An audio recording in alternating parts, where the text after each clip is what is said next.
Hey everyone, I just completed a video about the widow's mite. Um, I'll have that published like sometimes next couple of days. But what I have to tell you been something that I have been knowing since the late of last year, like November, December of 2019. I haven't really spoke about this publicly, as you are aware of, because I didn't know how to give this information out.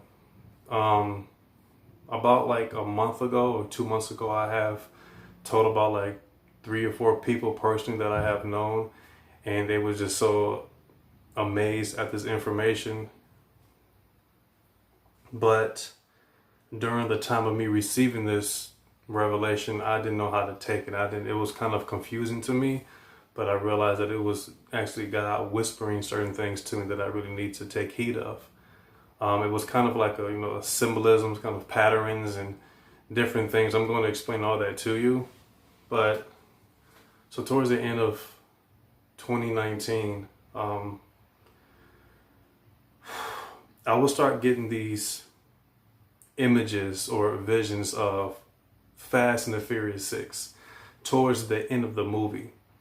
Now, if you are aware of the end of the movie, what they was drinking, well, I'll explain that to you later, but they was drinking a beverage. And I kept seeing that for about a couple of weeks. I didn't understand why as I'm seeing this beverage, you know what I'm saying, like in my mind, like I don't know why I'm seeing this like often. And then in the midst of that, I will start thinking about Resident Evil, like the video games, the movies. If you aren't too familiar with that, it's basically it's about zombies. That's a sort of disease, a plague, whatever, and people start becoming zombies. I mean, I don't really know much about them. I played the game when I was like young. I didn't understand why I was getting Fast and the Furious 6 towards the end scene and then Resident Evil. Like I was just getting those two mixed up, and I'm like, this is weird for me. Like I don't know why as I'm getting these, epiphanies or what you call revelations or something, these insights. And so once this thing came on the news about this COVID or coronavirus thing in China, then all these people wearing masks and stuff, look like something from a movie, I start to think about those visions that I was seeing, like in my head, like while I'm, seeing these movies being portrayed, like again with Fast and the Furious 6 and then with Resident Evil. And so I kind of like really put it together, and I wish I could have done that earlier. Like I said, I just didn't know. It was weird for me at the time. But I found out that what they was, as you can see, Fast and the Furious 6, what they was drinking was Coronas. The Resident Evil franchise with the video games, the movies, all that was about a virus. So once you put those two together, you have Corona and you have virus. And I was just astonished, like, this is the reason. Now I didn't get, like, once I know about that stuff and then now it's global, I didn't receive that anymore, like those visions anymore. I didn't see that anymore. Like it was just gone away with. So around early this year, it was getting kind of big, like it was spreading out, in the Far East. And something hit me, like, I'll probably say, like, in the beginning of this year, actually, that God was going to wake up people. He's going to wake them up from slumber, from sleep. And I kept going back to the book of Exodus. Like I would just listen to that in my sleep. I was just drawn to Exodus and the plagues. And I'm like, why is all this happening to me? This hearing all this stuff and getting these, like I said, these little insights, and every now and then, like I was just drawn to Exodus, like I was with that, towards the end of that movie and stuff and Resident Evil. Like, again, it just didn't make any sense. Like, okay, so I started really paying attention now, like not listening to that in my senses in the natural way, but like really trying to heed what God is saying in a prophetic way. So I realized that it's like God's going to simply wake people up. Like he's going to destroy these gods that we have as idols, whether it can be a stone god or a religious god, a religious mind, or a stronghold. Like he's simply like destroying it all. Like he's really setting people free from worshiping these idols. And even the word idol, it's like idol, like what you are focused on so much that is interfering with your relationship with God. That he's going to start waking folks up, and this is going to be global. Like this is what happened to me. This is what I was receiving like early this year. I just didn't know how to take it. So I'm like, okay, I knew that God was going to do something big. I just didn't know what it was, and then I kind of put it all together. You got the plagues of Exodus was actually knocking down every Egyptian god and goddesses. And even the Egyptians look at the Hebrew God as the one true God. Then you have this movie, Fast and Furious 6, the end scene, this corona, and then Resident Evil, this virus. Shocked about it, like, wow, this is actually God speaking. And I'm like, okay, this is kind of like another way of how he's talking, how he's communicating with me. But at the time, I really didn't take a heed on that. Like if I just came on here and just started talking to you about Resident Evil and Fast and Furious 6 and stuff, like, you would look at me like, what you talking about? And so that's why I kind of like kept it to myself during that time.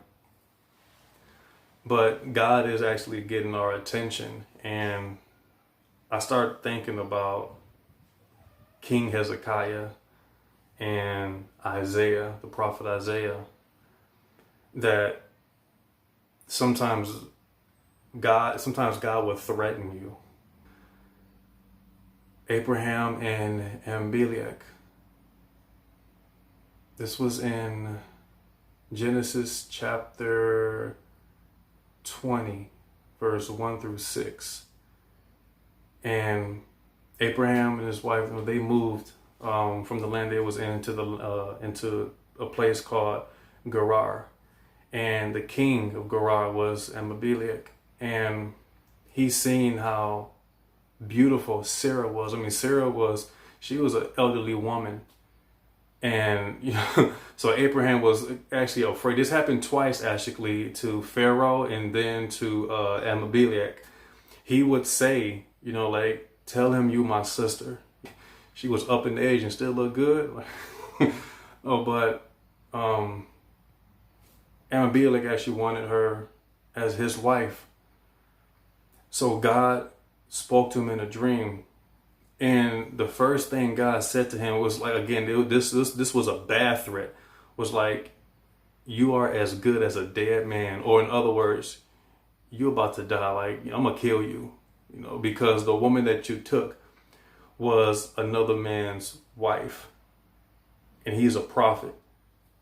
And, as Abimelech, how he was, just to him, he was himself like, I didn't know anything about this. She said that this was her brother, and he said that this is my sister. And, so Abimelech was kind of like, like, we're like, why would I die for this? Why would I die? Because I didn't know anything. And then, God understood that, but that's when God told him, like, what, this is basically the reason why you didn't touch her, or you didn't get near to her. But if you don't return this woman back to her wife, his wife, you're going to die, and everybody belonged to you, they're all dead. And that was the end of the dream.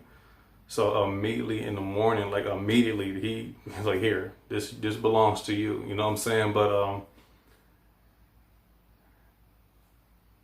the threats that God make is kind of for our good. If you go to Luke chapter 13, verse 3, it says that, repent or you shall likewise perish. 2 Kings chapter 20 and Isaiah chapter 38.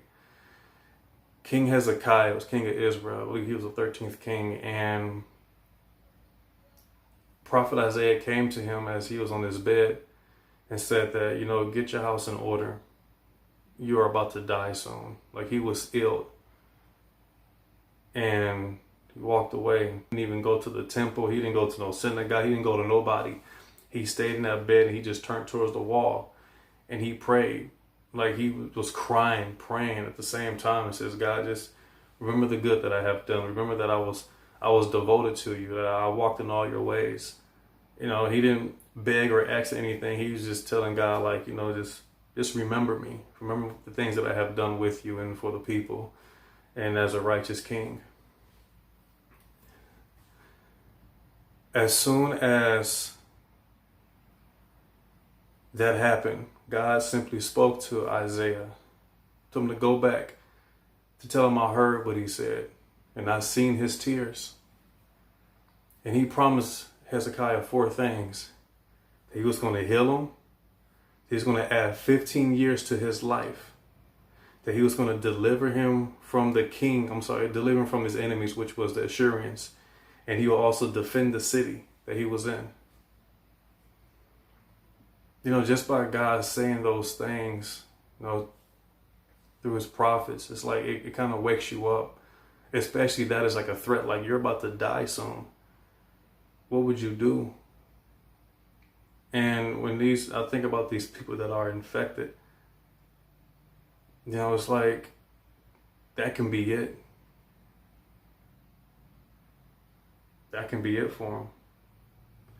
I'm not going to say if I was infected or not. I don't know, but I did have it was early this year, and I was just sitting around the house, and all of a sudden, like I didn't eat nothing that was bad or, you know, food poison or nothing like that. It was just a normal day, and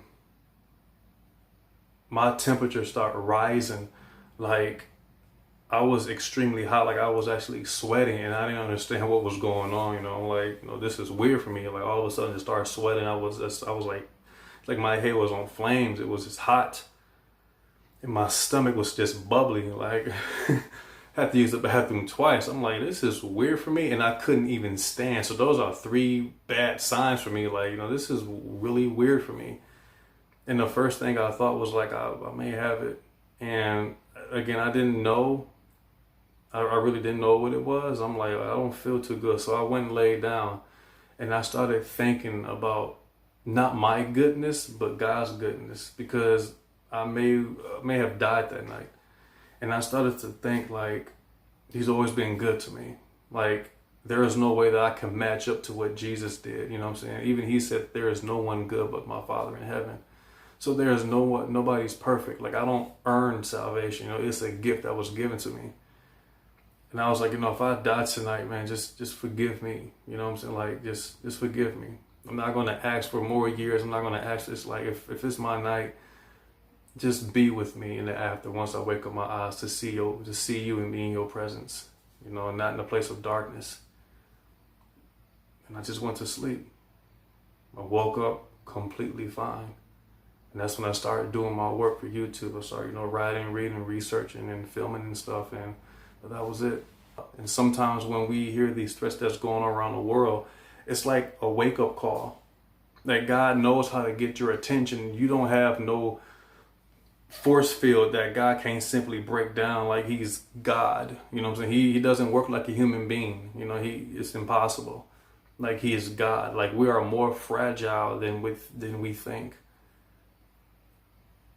It's his way of getting our attention. And with this global epidemic, you can, like I said, you can look at the days of Exodus. This happened in Egypt. Look at Egypt as the entire world, global, and look at these plagues. You know what I'm saying? That's not just the flies of it, but look at this global plague now that we are facing. Like people are really paying attention to God. There's beaches that's been filled in California that I have seen pictures in. Brazil, what else? Dominican Republic, like other countries on the world, like they're actually praying. I mean, crossing bridges, like praying. This has never happened before. Never. I mean, you know, in 9/11 in the nation, that was it. You know, like people was praying, people in school was praying. Now it's like praying is like a big thing now because we know how dangerous this is. That's really all that I had to just share with you. That's really it. just keep my eyes and ears open, because that's, like I said, I didn't think anything like that with this corona thing and this Resident Evil stuff, but it's like, God would just simply like reach out to you and use the things that you know just to give you a message. Use anything, like you can use a broom. Like you can know more about God on the bus stop, like just looking at something, or him telling you to focus on this bird and how this bird takes care of the family and something. So it's like God can speak in many ways. I know that's in the book of Job too. But that's really it. What I have to just tell you.